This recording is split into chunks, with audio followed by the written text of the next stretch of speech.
In this video, I'm going to show you how you can play Rainbet if you live in the United States. As you can see, right now I get this message, sorry, Rainbet isn't available in your region. This is because Rainbet doesn't have a license in the US, but I found a workaround how you can still play games on this site. So to do this, we are going to be using a VPN, which is a program that allows you to change your location online. So click on the link in the description. It's going to take you to NordVPN, which is a VPN we are going to download and use to change our online location.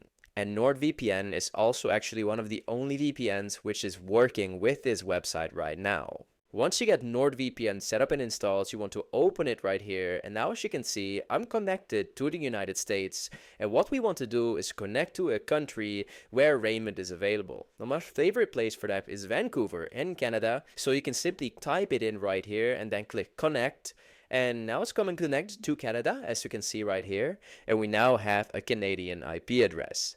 Then what I like to do is open up a new tab right here and then go to buyandso.com/Rainbet or go to the link down in the description.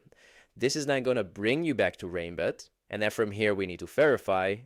And now as we can see, we access the site without the pop-up. So from here we can create our account and start depositing to play. So let me show you how that works. So right now I am logged into my account. From here I can go to wallet, and if you can see right here, I can deposit straight away using crypto. And if I have any winnings, I can also withdraw it right here from my wallet. That at the games, we can simply scroll down and play any of the games that we want using this method. For everything, I'll leave links down below in the description. If this helped you out, please leave a like, please subscribe, and see you next time. Have a good day.